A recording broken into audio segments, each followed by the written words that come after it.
Frodo, the Bayan Shaw, Lipshag, and Oich, Nifa, Shaw, and you.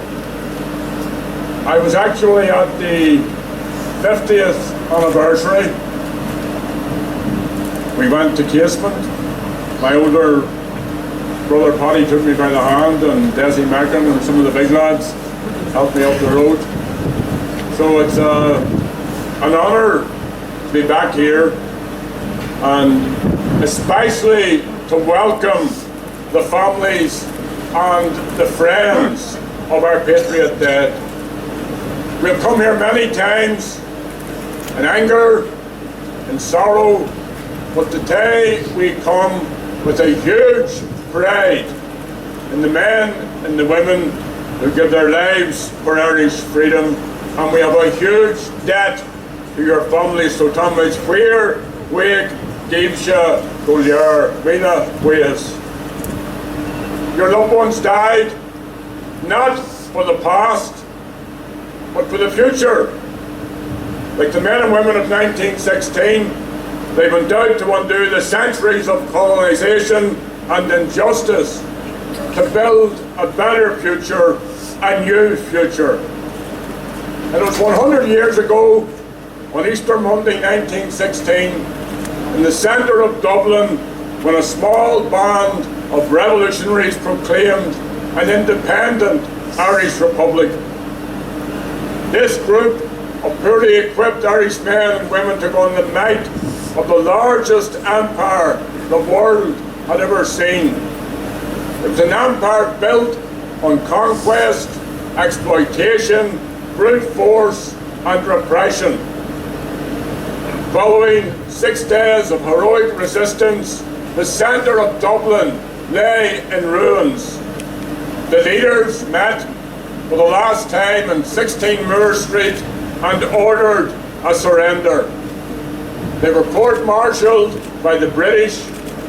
14 were executed in the Stonebreakers Yard in Kinmalem prison. Thomas Keant was executed in Cork, and Roger Casement was hanged in London. Agus bhín assassinated ag Gerry splunk na Saoirse an Éireann a mocu le méid agus luas na Basanna. Ach ní ró an ceart acu, thugan Gerry amach agus an cogu a tháinig ina dhé sampla a leanú le ar fud an dóins na hóirí eile a ró an bradan I gcuacht an. Ag crílar Gerry amach níte agus a sé déag, an foglach neamhsblach na Huireann a bunú. With the Civil War, the counter-revolution ushered in the partition of Ireland and the creation of 2 conservative states in place of the 32-county republic proclaimed on and at the GPO. The North, as we know famously, became a one-party orange state where Irish nationalists were excluded from power and denied opportunity. And as we all know also, that power and privilege was imposed and protected by British guns. Republican resistance was offered at various stages over the decades.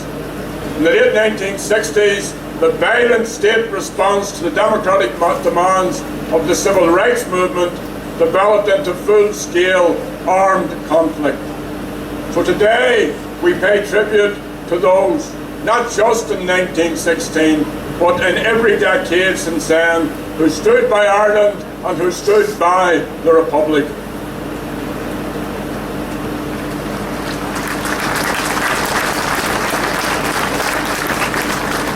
Our country and our people suffered hugely as a result of conflict in the 70s, the 80s and the 90s. But huge progress has been made in recent years. The peace process, the Good Friday Agreement marked a historic shift in politics on this island. For the first time, the roots of conflict were addressed and a democratic route to Irish unity opened up. But there's much yet to be done. Hurts to be healed, divisions to be ended, the scourge of sectarianism to be tackled. The effects of partition on the South must also be addressed. By executing the signatories and the other leaders in 1916, the British removed the revolutionary leadership and the most advanced and progressive thinkers and activists. They paved the way for the counter-revolution that was to follow the revolutionary period and the establishment of two mean-spirited, narrow-minded states. In the Civil War, the forces of conservatism, the church hierarchy, the media and big business all supported the Free State regime and opposed those who held out for the Republic proclaimed in Easter week 1916. The people of the North were abandoned. The Free State was harsh on the poor, on women and on Republicans and radicals of any kind. Our native language was devalued and subverted. Most, if not all, our renowned writers were banned. Censorship was rife, so was forced emigration. A false morality was imposed on our people. The scandals we have witnessed recently emerged from this post-colonial condition. Shaw and Rudd of Bagu Lynn or Gerry and Oits na Poblachtach. Is John Lassa na Dini and Erin, Salda Ata and Yuan, and Fear Poblach Shin a Crohu. And while there have been improvements, obviously, in the South since it was first established, the Southern state is not the Republic proclaimed in 1916. And efforts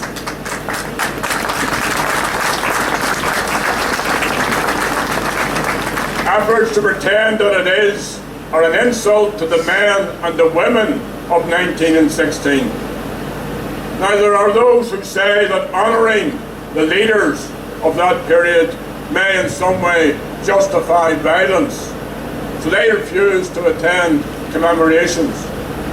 But they say nothing critical of John Redmond and Edward Carson's role in sending tens of thousands of young men from the Shankill, from the Falls, from villages throughout the north and across the island to fight Germans and Austrians and Turks with whom they and Ireland had no quarrel whatsoever. 38 million people were killed in that imperial adventure. For John Redmond, was Edward Carson not men of violence? Carson certainly was an imperialist, a big house unionist with little concern for the social or economic needs of working class unionists or the rest of us. For our part, the proclamation remains the mission statement of Irish Republicans today. It is a freedom charter for all the people which guarantees religious and civil liberties and promotes equal rights and opportunities for everyone. It's also a declaration of social and economic intent for a rights-based society in which the people are sovereign. Agus in Blaine and Hedge Lynn, Yanan, Forwar, Nadini and Erin, Agus Harlar, Comoru, Gobrodowal, on area mark Nietzsche, Agus Shejeg, Agus and Perogra and Poblachtach. These are the principles on which Sinn Féin stands today. And when this centenary has come and gone, there should be more left than the memory of a good day out. The year ahead must be a time for renewal, for planning, for promoting Republican ideals of democracy and equality. Last month, Sinn Féin took further strides forward. As a result of the general election, there are now 23 Sinn Féin TDs in Leinster House, and we expect to double our representation in the Seanad next month. And we hope that will include Niall O'Donnell, a good Republican from East Belfast.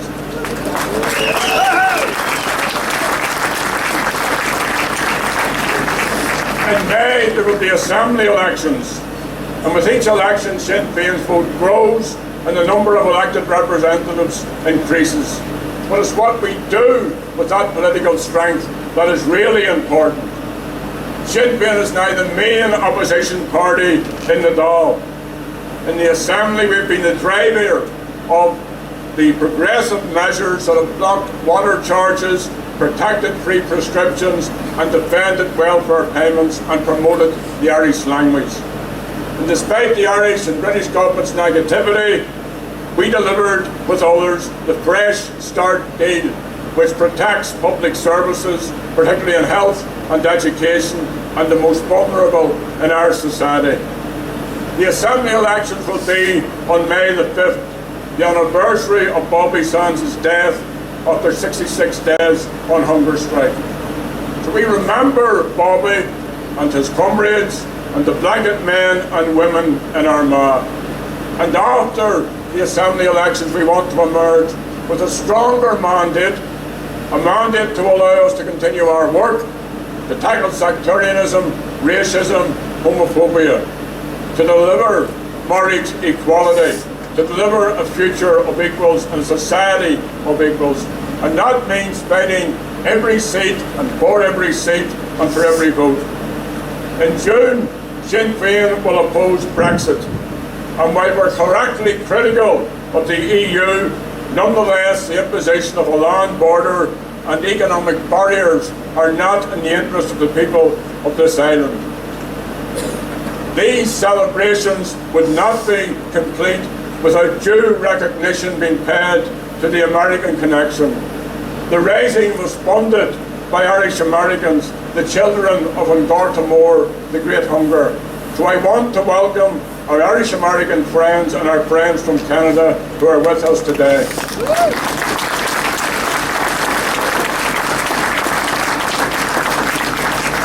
I especially want to welcome friends of Sinn Féin and our comrades from the Labour movement in the USA. A united Ireland, what does it mean to us? It means the unity of the people, and that includes those who see themselves as British. And that is why Irish governments must pursue every avenue to promote cooperation and to build relationships between all our people. And that means outreaching on the basis of equality to the Unionists. There was never a better time or a more necessary time to deliver on an all-Ireland basis. Thinking Unionists know that this makes sense for the economy, for agriculture, for healthcare, for energy, for the environment and many other sectors. And there are elements of the Good Friday and other agreements which remain to be implemented. So there's an urgent need for the Irish government to face up to the British government and its refusal to fulfil its obligations. And there's also an ongoing need to enlist the support in this very necessary work of our friends internationally, particularly and especially in the USA. I want to commend the families of 19 and 16 and of the leaders who took the Irish government to court to prevent the demolition of Moore Street, the last meeting place of the 1916 leaders.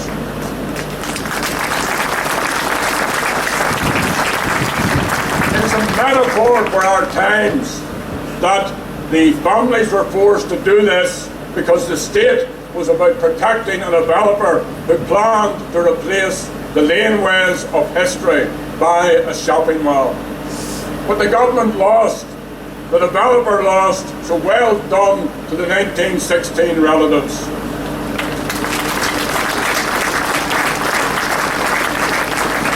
It's also clear that if Pearse and Connolly and their comrades had gone on to form a working government, Ireland today would be a better place and a fairer and a more equal society.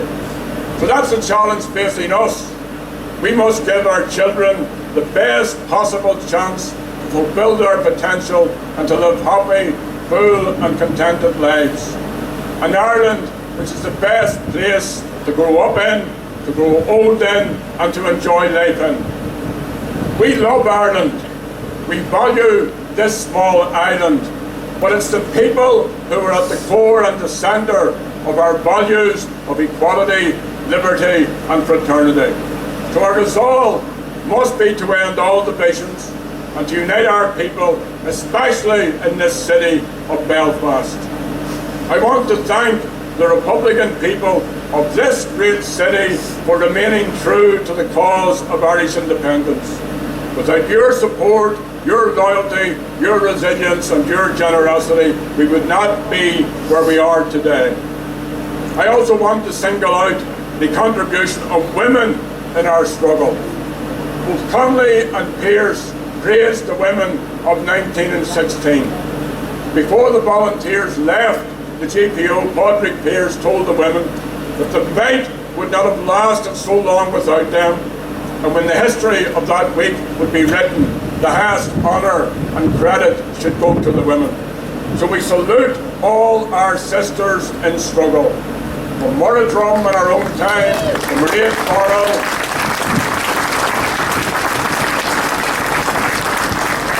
to all those other fine women who fell in the cause, and for those who continue to execute and to develop and to be active in pursuit of Irish freedom. And we send a very clear message: there can be no Saoirse na Huireann, gan Saoirse na Mon.